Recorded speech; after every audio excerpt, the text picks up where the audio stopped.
Para wali ini tidak membawa tradisi baru di komunitas-komunitas tempat, sehingga ini yang menurut saya menarik dalam penyebaran itu. Biarkan tradisi-tradisi yang di lokal-lokal itu ada, tapi materinya yang disesuaikan dengan konten-konten ajaran Islam.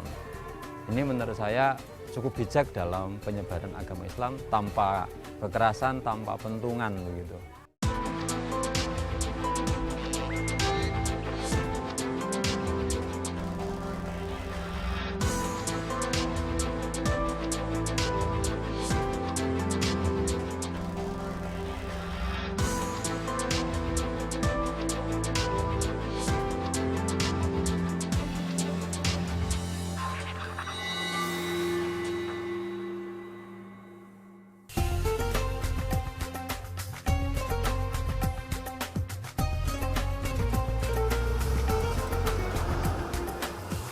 Kota Kudus awalnya bernama Kota Tajuk. Tajuk merupakan bentuk arsitektur tradisional yang dijadikan tempat persembahyangan umat Hindu. Setelah masuknya pengaruh Islam, Kudus menjadi pusat penyebaran Islam abad pertengahan yang berpengaruh di Pulau Jawa.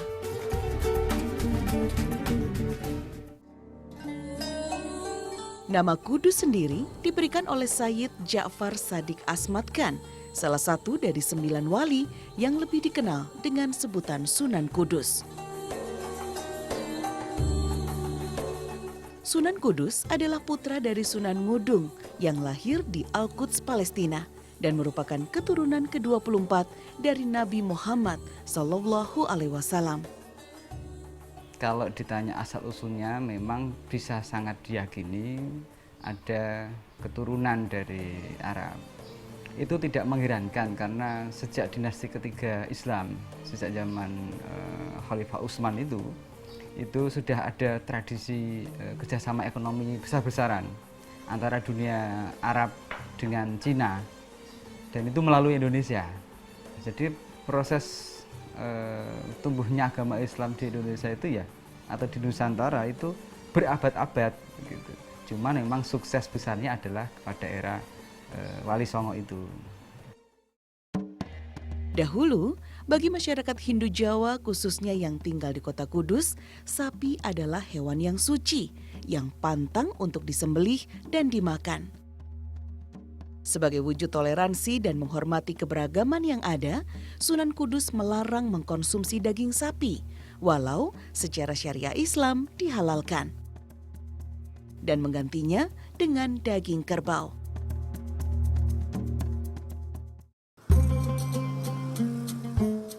Wujud alkulturasi budaya yang juga diwariskan Sunan Kudus dalam bidang arsitektur adalah Masjid Kudus yang disebut juga Masjid Al-Aqsa. Masjid Kudus dibangun pada tahun 1549 Masehi dan menggunakan batu Baitul Maqdis dari Palestina sebagai batu pertamanya. Masjid yang terletak di desa Kauman ini berbentuk unik karena memiliki menara serupa dengan bangunan candi. Untuk yang masyarakat masih Hindu dan Buddha sebagai agama asli Jawa pada waktu itu, Sunan Kudus membuat strategi yang sangat adaptif dengan cara membangun menara dan masjid dan kotanya itu dengan arsitektur yang menarik. Kita sebut menarik, kalau kita lihat menara, itu bagian atasnya seperti menara Kulkul di Bali. Ada atap, kemudian ada badannya. Tetapi kakinya itu sama persis dengan arsitektur Candi Jago di Singosari. Masjid Menara Kudus menjadi bukti adanya perpaduan yang harmonis antara Islam dan pengaruh Hindu di masa itu. Bukti sejarah berdirinya Masjid Al-Aqsa oleh Sunan Kudus tercatat dalam prasasti berbahasa Arab yang dipasang pada bagian atas pengimaman Masjid Kudus.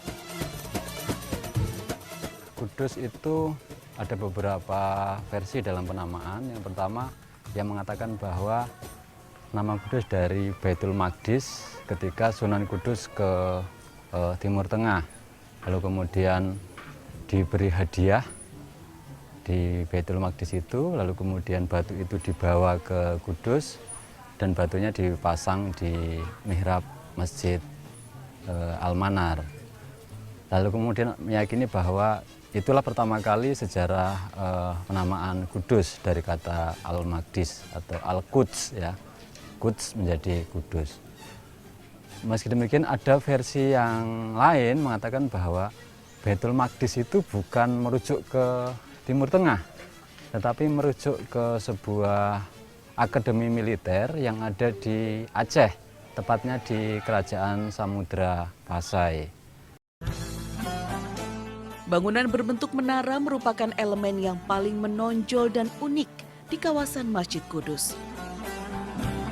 Berketinggian sekitar 18 meter dengan bagian dasar berukuran 10 kali 10 meter, Menara Kudus bercirikan arsitektur Hindu Jawa yang sangat khas. Material batu bata dipasang tanpa menggunakan perekat semen. Adanya selasar pada kaki menara identik dengan bangunan candi yang disebut Pradakshinapata.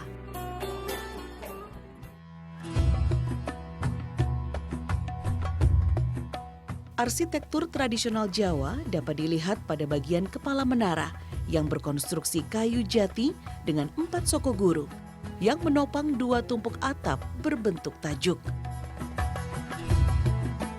Pada ruang bagian atas menara terdapat beduk dan kentongan yang digunakan sebagai penanda waktu sholat. Dahulu tradisi dandangan ini dimulai di atas menara ini. Pada saat itu Kanjeng Sunan Kudus memukul beduk dan mengumumkan jatuhnya 1 Ramadan.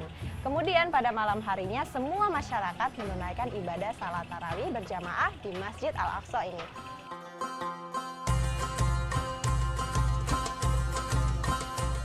Pada sekeliling tubuh menara tampak ornamen hias dari keramik yang kabarnya merupakan pemberian dan hadiah dari para pedagang yang datang. Mengingat kota Kudus di kala itu pernah menjadi pusat perdagangan yang cukup ramai. Apakah menara ini sudah ada sebelum Islam masuk atau memang sengaja dibangun oleh Kanjeng Sunan Kudus? Jadi ada yang mengatakan versi pertama itu ya. Versi pertama mengatakan bahwa menara ini peninggalan dari masyarakat Hindu. Versi kedua yang mengatakan bahwa menara ini peninggalan dari Sunan Kudus. Nah, namun dari di antara dua versi ini masyarakat Kudus lebih mempercayai bahwa menara ini peninggalan dari Sunan Kudus. Jadi alasan-alasannya itu adalah pertama tata letak dari bangunan menara yang menghadap ke arah barat. Oh ya. Itu yang pertama, yang sesuai dengan kiblat masyarakat Islam. Yang kedua, di tubuh menara ini tidak dijumpai relief ataupun ukiran yang menceritakan tentang kehidupan manusia maupun binatang. Bangunan berbentuk gerbang atau gapura menunjukkan kaitan yang sangat erat dengan seni arsitektur pra-Islam. Ada 2 jenis gapura yang tampak, berbentuk kori agung dan bentar. Kori agung membentuk gunungan pada bagian atasnya. Sementara bentar terlihat seperti gunung yang terbelah.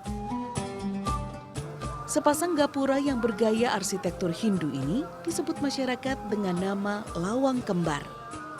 Gaya arsitekturnya khas masa Majapahit. Pada gapura yang berada di serambi masjid terdapat inskripsi yang bertuliskan huruf Arab dan Jawa. Sedangkan pada gapura di bagian dalam terdapat sebuah tulisan Arab yang menggambarkan angka tahun. Ya Pak, kenapa Masjid Al-Aqsa Menara Kudus ini terdapat 2 gapura?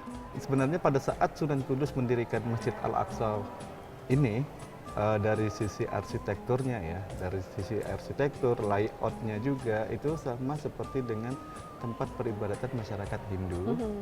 Kenapa?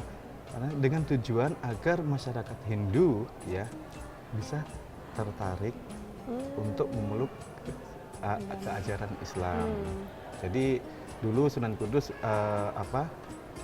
menyebarkan ajaran Islam itu tidak dengan kekerasan, tetapi melakukan pendekatan-pendekatan budaya.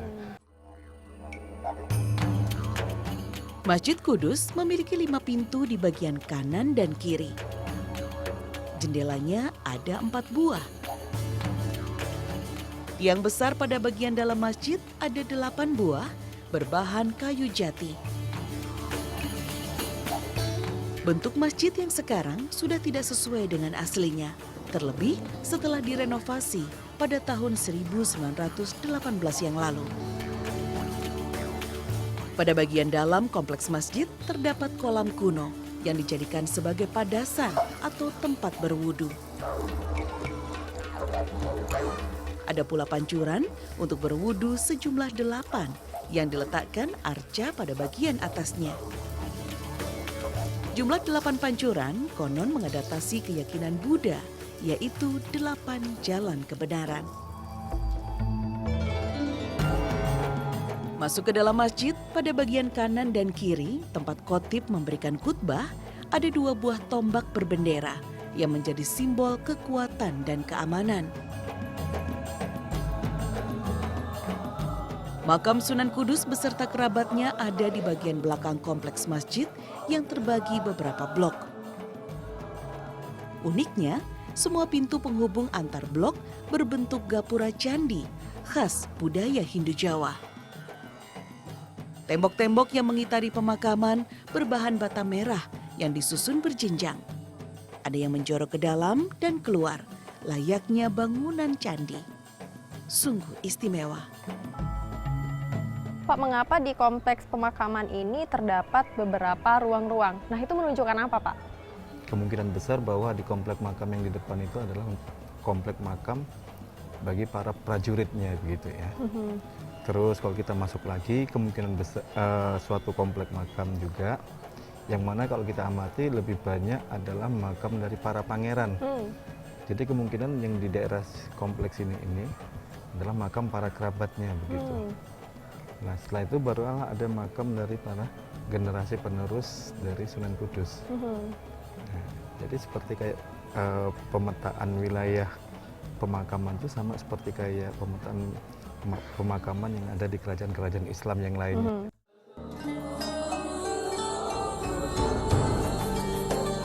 Ja'far Syadik atau Sunan Kudus, seperti ayahnya Sunan Ngudung, pernah menjabat sebagai panglima perang pada masa Kesultanan Demak.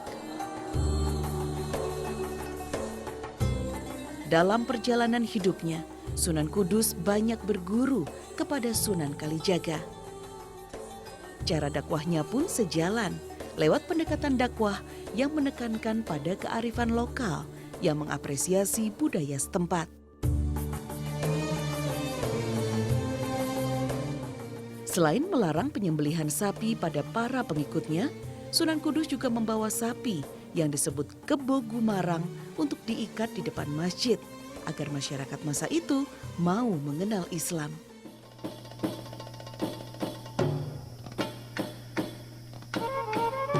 Langkah Sunan Kudus ini tentunya mengundang simpati masyarakat yang saat itu sangat mensucikan sapi. Mereka lalu berduyun-duyun berdatangan ke masjid untuk belajar Islam pada Sunan Kudus.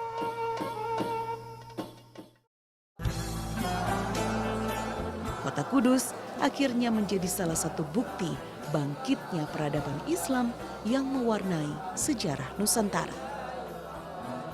Mengenai filosofinya, sangat mungkin memang meniru Yerusalem sebagai kota suci begitu. Karena sosok Sunan Kudus sendiri selain menjadi senopati perang menggantikan ayahandanya yang meninggal pada waktu perang melawan Demak 1527, Sunan Kudus sendiri juga diangkat menjadi imam besar masjid kerajaan Demak kelima atau terakhir. Dan beliau ketika ada tanda kutip perpecahan atau memisahkan diri dari Demak, memilih untuk mendirikan kota kecil dengan kriteria atau kategori yang jelas. Beliau mencirikan kota sebagai kota yang sangat kental akan ilmu agama.